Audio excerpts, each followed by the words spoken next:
Hello, my name is Hannah Monroe, and my presentation is Neurodiverse Identity in the Animal Rights Movement. First, I'd like to thank the organizers of this conference and for the opportunity to present, as well as all of the other presenters. I'm currently in my first year in the Master's in Critical Sociology program at Brock University. This presentation is based on the research I've done so far in the beginning stages of my thesis. I'm studying neurodiverse identity in the animal liberation movement. I am particularly interested in identity around ideas of non-conformity, authenticity, community, and solidarity with animals. I am looking at these ideas through the social model of disability. I am using a post-structuralist and queer theoretical framework. Neurodiversity is a term first created for autistic people, but has now become a term to describe neurological difference more broadly. As Jordan Jack writes in Gendercopia, Feminist Rhetorical Perspectives on an Autistic Concept of Sex-Gender, autism is seen more now as a spectrum. Neurodiversity is seen by activists as a spectrum as well. I'm using this lens of seeing neurodiversity as a spectrum in my research. When I was applying to Brock University, I had planned to study gender nonconformity in the animal rights movement. I've been interested in LGBTQ activism and feminism since I was in high school, and have always been particularly interested in gender. Now I'm drawing a connection between nonconformity around gender and nonconformity more broadly. Last year I did an internship in disability rights and learned more about the disability rights movement, including learning about mental health and neurodiversity. To me, neurodiverse activism is an important extension on my previous interest in gender nonconformity. I now see gender and neurological nonconformity and authenticity to be important in similar ways and want to expand my studies to focus on neurodiversity. I've realized that nonconformity was what I found most interesting about studying gender from a queer perspective, so I'm expanding my focus to study nonconformity more broadly, which I think neurodiversity is a good way to do this. As I learned about mental health and neurodiversity, I saw that this aspect of disability rights as an important issue to apply these ideas about nonconformity to. I think it's really important that people should be able to be authentic for authenticity's sake and around all expression, including gender. So I think that this importance of authenticity goes beyond just gender expression, and that's what I want to focus on in my research. I think the right to authenticity is frequently oppressed, and I'm learning that this is very much the case for neurodiverse people. As I'm reading Exile and Pride by Eli Clare, I'm learning that this is true for many people with disabilities. For this research, I will focus on neurological difference, but see this as an issue of authenticity more broadly as well. Ultimately, I would like to become a therapist and work with people who identify as being different and nonconforming, and who may struggle with expressing their nonconformity and authenticity. I want to apply my interest in understanding the social construction of these hegemonic norms to helping people deconstruct these norms in their own lives. In learning about these ideas, I hope to empower myself and eventually others through work and counseling to live authentically outside of hegemonic constructions of normalcy in mental health, thinking, interacting, and all forms of expression.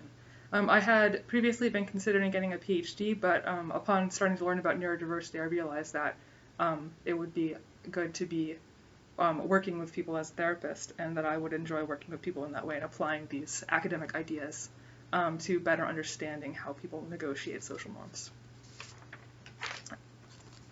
Animals are interestingly connected to issues of nonconformity and authenticity in many ways. These include the ways in which the social construction of humanness in a dualistic hierarchy with animals are also rooted in ableist norms.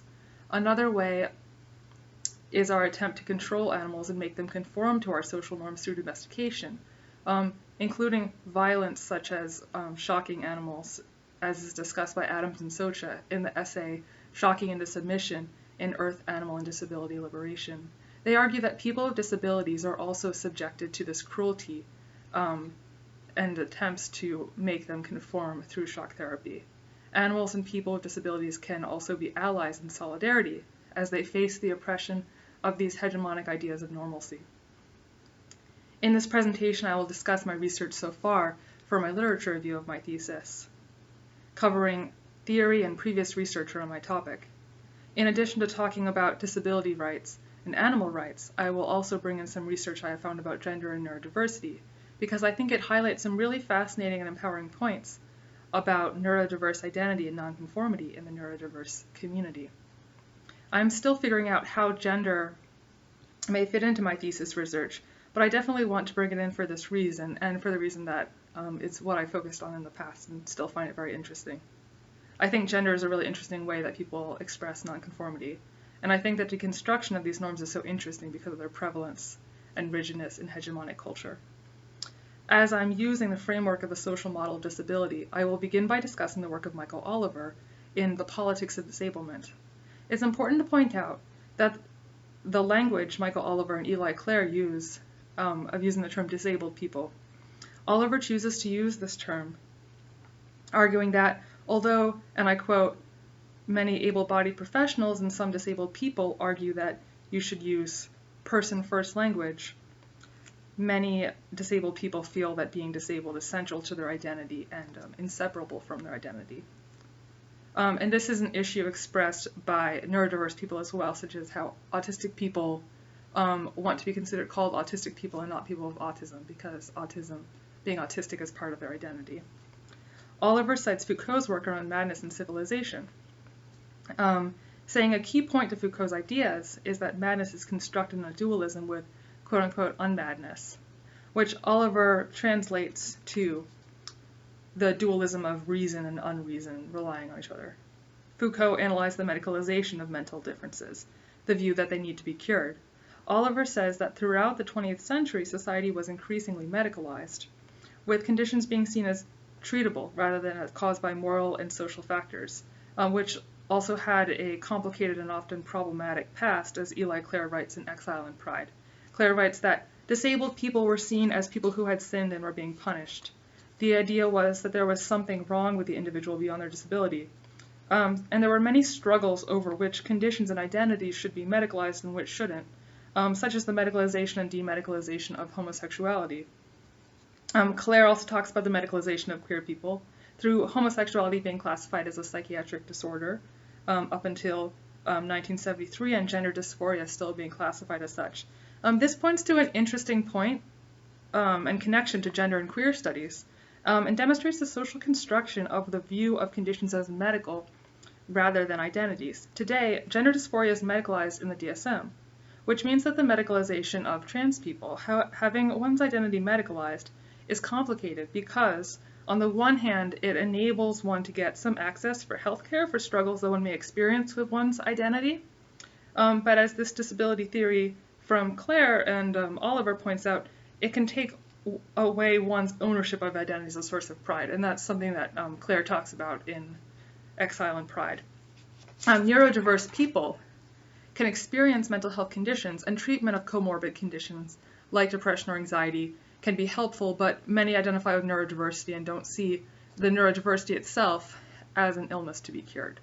Oliver points out that capitalism's logic and values have also led to the medicalization of disability. When people were valued according to their ability to work within socially constructed norms of productivity, people with disabilities were seen as unable to work and subsequently devalued, and this still sometimes happens. In connection to the imposition of hegemonic norms onto nature, Eli Clare in Exile and Pride discusses how the exploitation of nature is fueled as well by capitalism. So capitalism classifies people, nature, and all beings according to their supposed usefulness rather than valuing them for their intrinsic worth. And so as long as capitalism is valuing beings based on like their quote-unquote usefulness, people and beings will still be oppressed if they're not seen as useful by society, if they're not seen as productive in accordance with these norms. Oliver argues that disabled people experience disability as social restriction, the idea that the social model of disability is rooted in. He argues all disabled people experience disability as social restriction, whether those restrictions occur, and this is a quote, so to quote, all disabled people experience disability as social restriction, whether those restrictions occur as a consequence of inaccessible built environments, questionable notions of intelligence and social competence, the inability of the general population to use sign language, the lack of reading material in Braille, or hostile public attitudes of people with non-visible disabilities. So then I'd like to move on to discussing Clare's contributions to concepts of disability and identity in exile and pride. I was really struck by Clare's metaphor of the mountain as the social norms we feel pressure to strive for in society to be accepted. This is a really wonderful metaphor for this issue. Clare asks, and I quote, "How many of us have struggled up the mountain, measured ourselves against it, failed up there, lived in its shadow?" Clare then talks about deciding that we don't need to reach the top of the mountain or even climb it at all. Instead, making a home somewhere on the mountain or going back to the bottom to live in community there. This metaphor of trying to conform and then deciding not to speaks to me and my own experiences with gender norms and captures how I feel about identity and social norms. An important contribution Clare makes is capturing an emotional experience of disability, which he says is lacking in Oliver's work. With the significance of emotion for neurodiversity and mental health, I agree that this is so important to address. An important point Clare makes in regards to the idea of the supercrip, which is the idea that people in disability studies may be familiar with, that of someone who is seen as like being able to overcome their disability, and that's a stereotype, is that people with disabilities sometimes use this stereotype to counter the stereotype of helplessness, which is used to oppress them. Clare expresses the fear that there is a nursing home at the bottom of the mountain. He expresses how this fear of institutionalization can lead to people trying to strive towards conformity. Exile and Pride has interesting links to the eco-ability movement and Clare's description of its connections to the forest and logging industry in Oregon. I thought that his description of the propaganda he was taught as a child about how nature needed the logging industry was an interesting connection to the idea that nature is not able to be left alone in its wildness, but needs to be controlled according to human norms. He similarly talks about the domestication of salmon and how soon there could no longer be any wild salmon. And Adams and Socha also make this point about sort of the control of the wildness of nature in Shocking into Submission. In the second part of his book, Clare criticizes the euphemisms used to refer to disabled people, saying they cover up the way they are really treated in society. For example, he says that if they really were differently abled, they would be able to express their abilities fully and be respected for their individual abilities, but instead they are treated as lacking abilities instead. He talks about reclaiming words like queer and cripple for this reason. This also has to do with assimilation to mainstream culture, again relating to the idea of conformity. As Clare discusses the medicalization of disability, he argues that disabled people went from being seen as different and objectified in culture to being pitied and seen as needing medical treatment for their differences. He says that disabled people were still objectified, but with medicalization they were objectified by doctors, instead of like previously when they had been objectified as being different. Today they are objectified by the public through charity campaigns. And so Clare is talking about the history of the freak show and how people with disabilities have been objectified in different ways through history. And so now they're still objectified, but it's by doctors and through charity. So it's for the idea that they are pitied and that people look for ways to cure them, but it's still not really seeing them as individuals and authentic individuals. Let's see.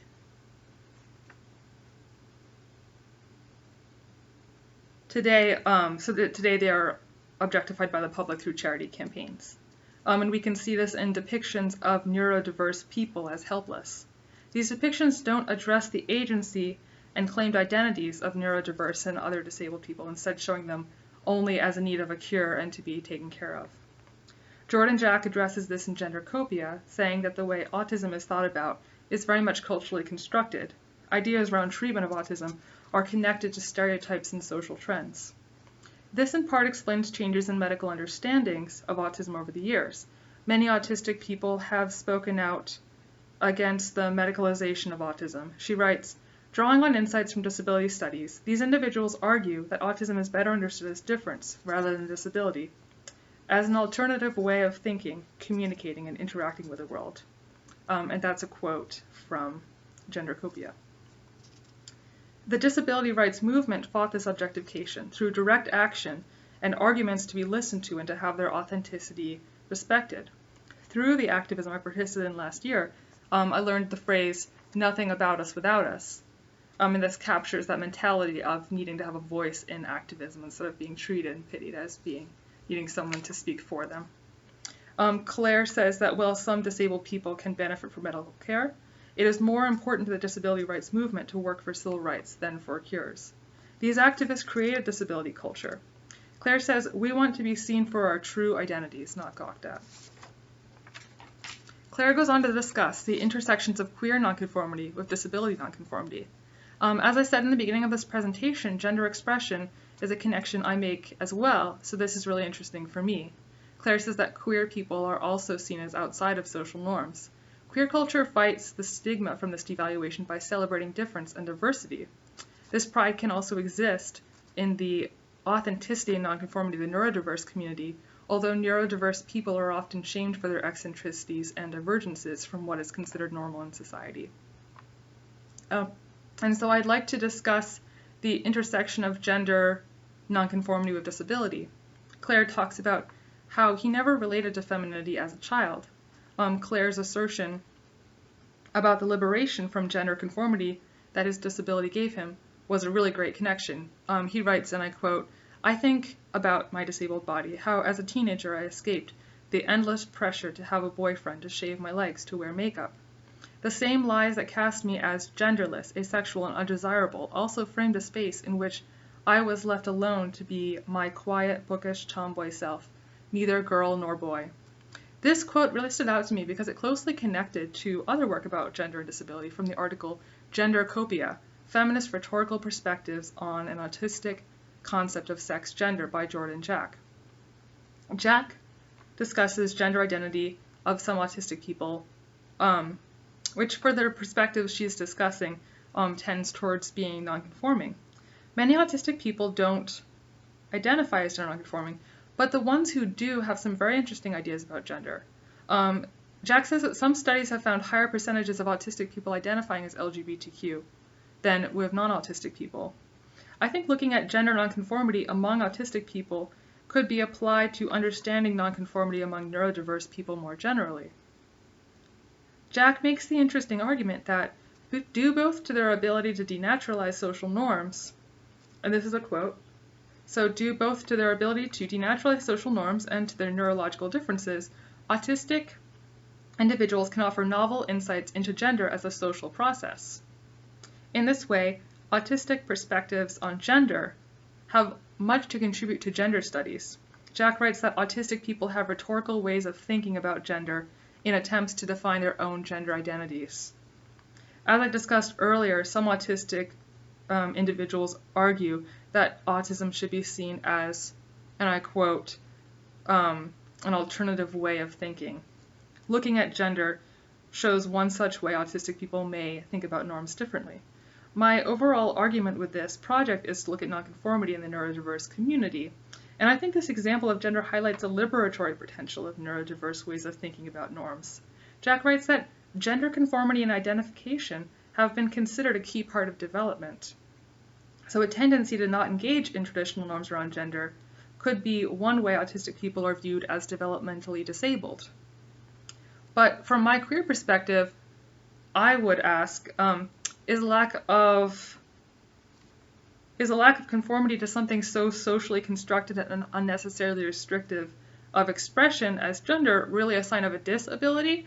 In some way, I think that this could be an ability of people to be able to look beyond this, and I think that to see this as being part of development to disabled from a feminist perspective is problematic. I think that some social norms, they don't really need to be followed in that way, and gender, I think it's important that people can just question gender.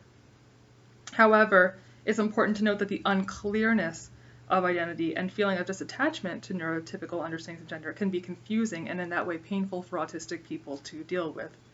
For example, Jack describes how some autistic people think of their gender as a costume they are putting on and performing. Even some queer understandings of gender aren't completely able to explain the gendered experiences of non-conforming autistic people. Autistic people also contest hegemonic views of autistic gender, such as the stereotype of autistic people being more masculine and the related underrepresentation of women, trans, and queer people in representations of autism. Autistic, gender nonconforming people can find some refuge from these stereotypes in queer understandings of gender, even though some of the more well-known ideas about trans identity in queer culture might not apply to autistic people. The idea of being able to queer gender might be helpful for them, Jack writes, in thinking about their own gender. And they can also find solidarity and community with others who might have similar experiences. Discrimination can also occur in regards to gender nonconformity among autistic people because of rigid gender expectations in society. Ultimately, Jack sees gender nonconformity as a form of resistance among autistic people, and I very much agree with this. In Vegans, Freaks, and Animals Toward a New Table Fellowship, Sunaura Taylor addresses how people with disabilities can feel alienated by the animal rights movement because of ableist writings by Peter Singer and the perpetuation of ableist views on health by many in the vegan community. In Disableism Within Animal Advocacy and Environmentalism, From Earth, Animal, and Disability Liberation, Withers also discusses ableism from animal rights organizations such as PETA for the ethical treatment of animals. People for the ethical treatment of animals, advertisement that perpetuated ableist myths about autism. Withers notes how the ableism from the animal rights movement harms the ability for these movements to work together. And so this makes animal rights activists with disabilities in an interesting place within this issue because we're between these movements and we can see these connections. Adams and Socha write about how neurodiverse people, animals, and nature are cruelly forced to conform to hegemonic norms, which is an example of links between oppression and control. And now I'd like to discuss solidarity with animals for a bit. So Jack mentions one autistic person's view, that she is able to empathize with animals and nature in ways neurotypical people aren't able to. She sees important things that others miss. In addition to this person's view, Jack writes about an autistic anthropologist, Dawn Prince Hughes, and her sense of empathy and solidarity with gorillas. And Disableism Within Animal Advocacy and Environmentalism, Withers makes the important point that animals can also have disabilities, such as those harmed by hunters and pollutants. I've learned recently about instances of PTSD in animals.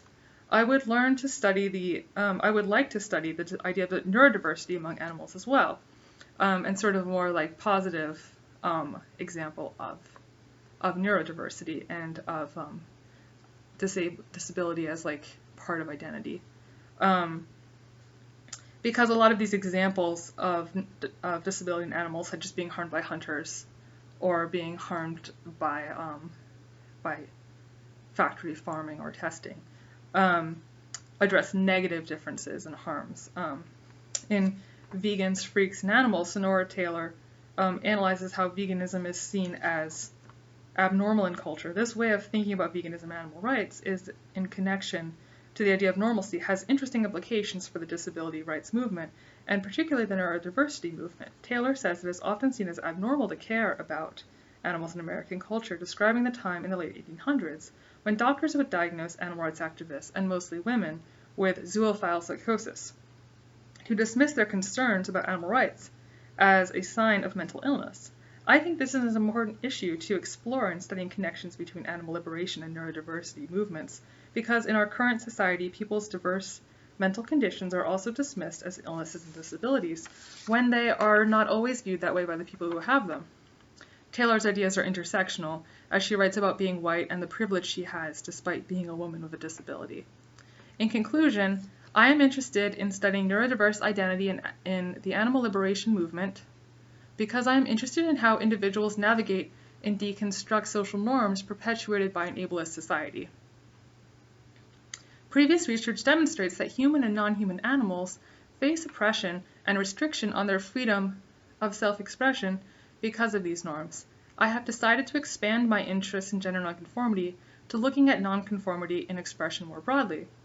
I think neurodiverse activism is really important because I think it's crucial to deconstruct social norms that limit authenticity. I believe that the right to authentic self-expression is a right shared by all people in all species. As Nocella writes in Ecoability Theory and Action, ecoability questions all ideas of normalcy and highlights interconnections between oppression and liberation of all beings. Thanks so much.